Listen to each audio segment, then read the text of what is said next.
आई आरा के बारे में आप बात करने से पहले इस आरा से जुड़ी जो बात मैंने सुनी है वह यह है कि वायरस राजशेखर रेड्डी जी के निधन की पुष्टि आपके द्वारा ही हुई थी। यह बात बहुत लोगों को पता नहीं है, तो आपने ये कैसे पता लगाया? इस आरा की दिव्य चमक को आपने कैसे पहचाना? इसे कैसे उजागर किया गया? बहुत अच्छा सवाल है माँ, सभी लोग यही पूछते रहते हैं। सभी चैनलों वाले कहते हैं कि ये राजशेखर रेड्डी जी यानी मुख्यमंत्री, उनके निधन के बाद बहुत से लोगों ने आत्महत्या कर ली। बहुत सारा प्यार, लेकिन उस दिन मैं पुणे में था। पुणे में रहते हुए मुझे होम मिनिस्ट्री से, सेंट्रल होम मिनिस्ट्री से किसी आईएएस अधिकारी ने फोन किया, सर राजशेखर रेड्डी जी नहीं रहे, मैं आज रात ही आ जाऊंगा। सुबह मैंने अखबार नहीं देखा था तो उन्होंने कहा राजशेखर रेड्डी जी हेलीकॉप्टर में नहीं रहे, आपको बताना चाहिए। मैंने वादा किया कि जरूर बताऊंगा और राजशेखर रेड्डी जी की तस्वीरें लेकर इसमें रख दी। इसे इसमें सावधानी पूर्वक रखकर हमने श्रीकाकुलम से लेकर आंध्र पैवर तक का पूरा दृश्य देखा।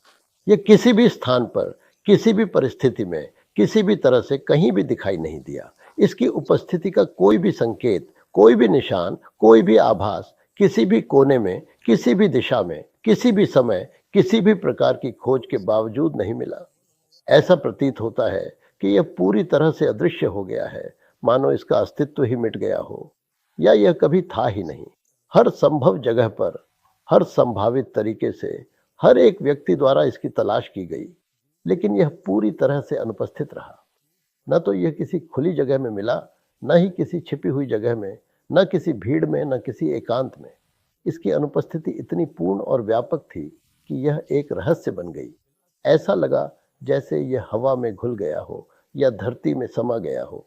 इसकी खोज में लगाए गए सभी प्रयास व्यर्थ साबित हुए, क्योंकि यह कहीं भी, किसी भी रूप में, किसी भी क्षण में, किसी भी दृष्टिगोचर स्थिति में नहीं था। यह पूरी तरह से अगोचर, अप्रकट और अनभिज्ञ रहा। इसकी तलाश में हर गली, हर नुक्कड़, हर घर, हर शहर, हर देश, हर महाद्वीप को छान मारा गया, लेकिन इसका कोई अता पता नहीं चला।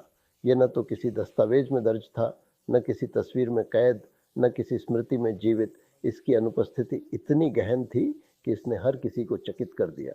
यह न तो दिन के उजाले में दिखा, न रात के अंधेरे में, न सुबह की पहली किरण में, न शाम की अंतिम छाया में। यह हर उस जगह से गायब था जहां इसकी उम्मीद की जा सकती थी, और हर उस जगह से भी जहां इसकी उम्मीद नहीं की जा सकती थी। इसकी गैर मौजूदगी एक ऐसी सच्चाई थी जिसे झुठलाया नहीं जा सकता था, क्योंकि इसकी खोज में कोई कसर नहीं छोड़ी गई थी। यह न तो किसी भौतिक रूप में प्रकट हुआ, न किसी अमूर्त। वही विज्ञान देना चाहता हूं, वह मैंने जान लिया। अगर आपको जियो प्रतिष्ठा के बारे में और भी सवाल पूछने हैं तो बताइए। यही जियोपैथी और आईआरयूवी पूरी दुनिया में जा रही है। ठीक है। आज आज हमारे राष्ट्रपति महोदय, वे अमेरिका के राष्ट्रपति महोदय वहां हॉल रूम में थे। थोड़ी देर में वे बोलेंगे, शाम को एक बार बोलेंगे, ऐसा कहा गया था, उसमें बच्चे खेलते हैं। हाँ, ये सब मुझे समझ में आ गया। इतने वर्षों तक काम किया, 30 साल तक किया, ठीक है।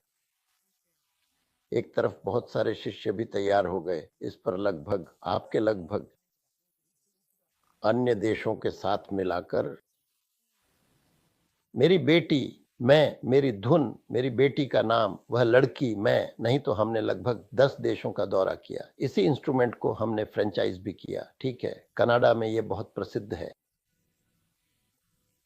हांगकांग, इसी तरह मॉरिशस, वहां भी बुलाया गया।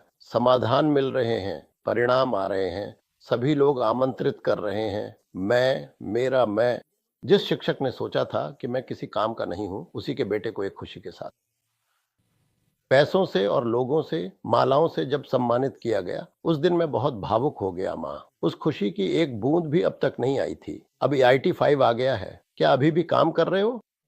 नजर नहीं आया। ऐसा बिल्कुल भी नहीं लग रहा है, सच में ऐसा बिल्कुल भी नहीं लग रहा है सर। मैं सच में विश्वास नहीं कर पा रहा। षटचक्र हमारे स्वास्थ्य को किस तरह से पहचानते हैं, इससे संबंधित। बहुत अच्छा सवाल है बेटी। मुझे समझ में नहीं आ रहा कि तुम्हें ये चक्रों के बारे में कैसे पता चला, लेकिन ये 6 चक्रों के बारे में बहुत लोगों को जानकारी नहीं है। यहां तक कि इस एटॉमिक एनर्जी से पहले मैं हिमालय गई थी। हिमालय में मैंने 3 महीने बिताए बेटी। वहां पुरुष रहते हैं, ऐसा क्यों है ये सोचकर। वहां हमारे आर्षी लोग बहुत तपस्या करते हैं। उनमें बाबा बाबा जी भी थे। जब मैं उनकी गुफा में गई तो मैंने भी गलती की। वहां से मैंने एक पत्थर ले आई। मेरी कल्पना क्या थी, इसमें भी उनकी शक्ति होगी ऐसा सोचकर। तभी से मेरा मन और भी कुछ कुछ सोचता हुआ आगे बढ़ता गया। ऊर्जा चक्र आपके शरीर में होते हैं। कितने होते हैं? 7 होते हैं।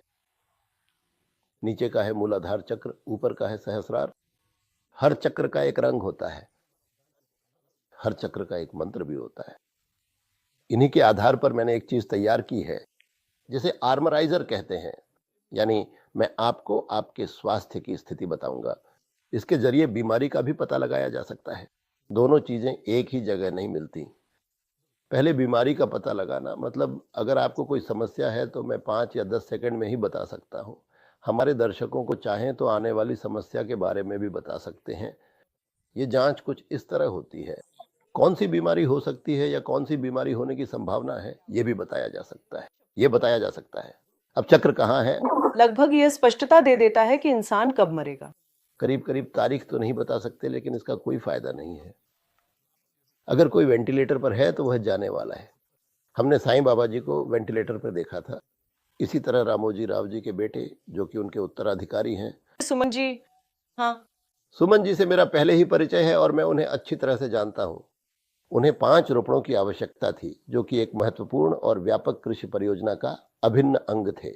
इन रोपड़ों का प्राथमिक उद्देश्य न केवल भूमि की उर्वरता को उल्लेखनीय रूप से बढ़ाना था, बल्कि स्थानीय पारिस्थितिकी तंत्र को सक्रिय रूप से पुनर्जीवित करना और समुदाय के लिए दीर्घकालिक खाद्य सुरक्षा सुनिश्चित करना भी था।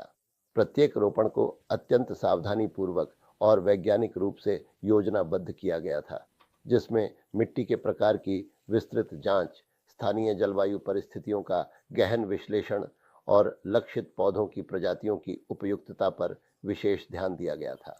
यह महत्वाकांक्षी परियोजना केवल कृषि उत्पादन में वृद्धि तक ही सीमित नहीं थी, बल्कि इसका लक्ष्य क्षेत्र में जैव विविधता को महत्वपूर्ण रूप से बढ़ावा देना और प्राकृतिक संसाधनों का स्थायी प्रबंधन सुनिश्चित करना भी था। इसके अतिरिक्त इन रोपणों से स्थानीय किसानों और श्रमिकों को पर्याप्त रोजगार के अवसर प्राप्त होंगे और उन्हें आधुनिक कृषि तकनीकों तथा टिकाऊ खेती के तरीकों का व्यापक प्रशिक्षण भी मिलेगा, जिससे उनकी क्षमता और आय में वृद्धि होगी। यह एक दूरगामी और रणनीतिक निवेश था, जिसका अंतिम लक्ष्य आने वाली पीढ़ियों के लिए एक